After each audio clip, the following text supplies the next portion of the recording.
جہنم کا تصور کیا ہے، اور قرآن کریم میں بار بار جہنم کا تذکرہ کیا گیا ہے، یہ انسان کی اصلاح کے لیے ہے یا بس اس کو ڈرانے کے لیے؟ دیکھیں، انسانی جو شخصیت ہے اس کو اللہ تعالیٰ نے اس طرح سے تخلیق فرمایا ہے کہ دو چیزیں جو ہیں وہ بہت ہی نمایاں ہیں اس کی شخصیت کے اندر، ایک ہے خوف اور ایک ہے امید۔ تو انہی دو چیزوں کو ایڈریس کیا گیا ہے قرآن حکیم کے اندر بھی اور نبی پاک صلی اللہ علیہ وسلم کی احادیث کے اندر بھی۔ لہٰذا انسان کی امید کا پہلو ایڈریس کرنے کے لیے تبشیر ہے،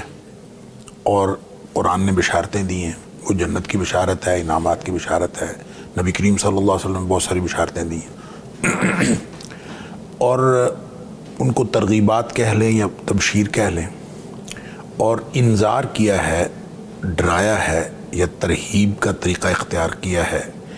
عذابوں کے تذکرے سے، کہ تاکہ لوگ جو ہے وہ ان کا خوف کا پہلو جو ہے یہ ایڈریس ہو،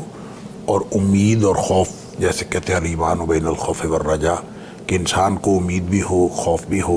تو تاکہ یہ دونوں اعتبار سے انسان اس ٹریک پہ آ جائے جس ٹریک پر اللہ تعالیٰ کو انسان مطلوب ہے۔ اگر اوورآل قرآن کی بات دیکھیں یا اور نبی کریم صلی اللہ علیہ وسلم کی احادیث دیکھیں تو آپ کی سیرت طیبہ میں بھی تبشیر کا پہلو زیادہ نمایاں ہے۔ اچھا، انذار کا پہلو اتنا نمایاں نہیں ہے۔ یعنی آپ یہ کہہ لیں ڈومینیٹ جو فیکٹر ہے وہ تبشیر کا ہے، لیکن جو انذار ہے وہ ساتھ ساتھ چلتا ہے۔ قرآن حکیم کے اندر ایسی جو جس کو کہتے ہیں کہ متقابلات ہیں، کہ جہاں کہیں قرآن میں بات آتی ہے جہنم کی تو ساتھ اللہ تعالیٰ جنت کا تذکرہ کرتا ہے، تو امید اور خوف ساتھ ساتھ چلتے ہیں۔ لیکن ابتدا جب ہوتی ہے نا کسی بھی چیز کی، اور انسان کو اگر کوئی تبلیغ کرنی ہو، کوئی بات اس تک پہنچانی ہو، تو وہ تبشیر سے آغاز کرے تو وہ پائیدار نہیں ہوتا۔ آغاز قرآن نے انذار سے کیا ہے، ٹھیک ہے، اور یہ انسان کی شاید نیچر ایسی ہے۔ یقیناً جب قرآن نے اس سے انذار سے آغاز کیا تو اس کا مطلب یہ ہے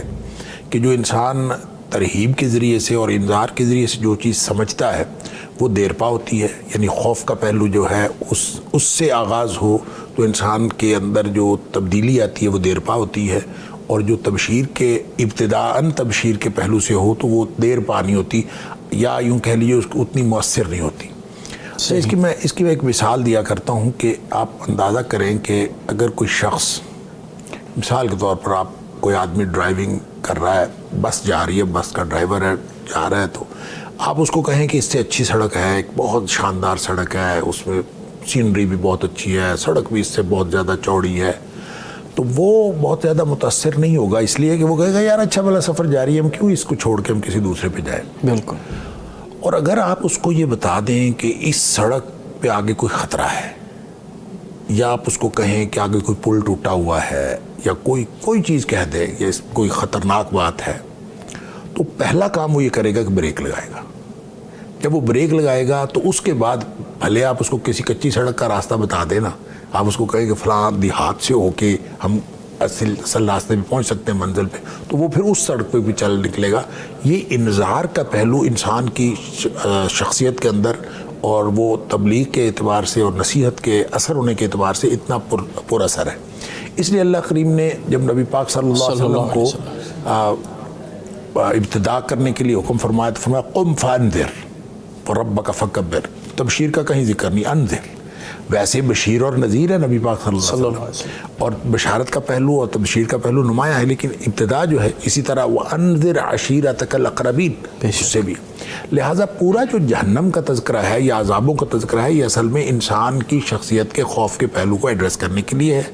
اور دونوں کا مقصد جو ہے تبشیر کا پہلو بھی اور امید کا پہلو اور خوف کا پہلو بھی، دونوں کو جب قرآن ایڈریس کرتا ہے تو مقصد اس کا اصلاح ہی ہوتا ہے کہ لوگ راہ راست پہ آ جائیں، اور یہ اگر موجود نہ ہو تو انسان راہ راست پہ آتا نہیں ہے، اور اللہ تعالیٰ کی عبادت کا جو تصور ہے قرآنی تصور وہ پورا بھی نہیں ہوتا۔ دیکھیں بہت سارے لوگ آج کے دور میں یہ کہتے ہیں، اور یہ بہت بظاہر اچھا فکرہ اور بڑا پسندیدہ لگتا ہے، لوگ کہتے ہیں کہ اللہ کی بندگی کسی عذاب کے ڈر سے نہیں کرنی چاہیے اور کسی جنت کے لالچ میں نہیں کرنی چاہیے۔ بلکہ اللہ کی بندگی اس لیے کرنی چاہیے کہ اللہ لائق عبادت ہے۔ بے شک۔ اچھا یہ کسی نے لکھا بھی ہے تو اچھا یہ تصور جو ہے یہ غیر قرآنی تصور ہے۔ قرآن کا تصور ہے وَادْعُوهُ خَوْفًا وَطَمَعًا، سبحان اللہ، بے شک۔ اس کو خوف سے اور امید سے پکارو۔ اور اسی طرح فرمایا جو لوگ راتوں کو اپنے بستروں سے الگ رہتے ہیں تتجافى جنوبهم عن المضاجع يدعون ربهم خوفا وطمعا، وہ اپنے رب کو عذابوں سے ڈرتے ہیں اور وہ اللہ تعالیٰ کی انعامات کا لالچ اور امید رکھتے ہیں۔ تو اس کا مطلب یہ ہے کہ جہاں جو اللہ کریم نے جنت کا بتایا ہے، تب بشارت دی ہے، اور جہاں جہنم کے لیے کہا ہے، تو وہ اصل میں اگر اس کو ایک آدمی کسی کو ڈرا رہا ہو اور آپ کہیں کہ میں تو ڈرتا ہی نہیں ہوں، تو اللہ کی ذات اپنے عذابوں سے ڈرا رہی ہے۔ صحیح بات۔ اور آپ ڈرے نا، اللہ کریم نے تو فرمایا جو عباد الرحمن ہے نا، وہ تو راتوں کو اٹھ کے اپنے رب کے سامنے سجدہ ریز ہو کے اور قیام میں راتیں گزارتے ہیں اور پھر کہتے ہیں کہ ہمیں جہنم کے عذاب سے بچا لے،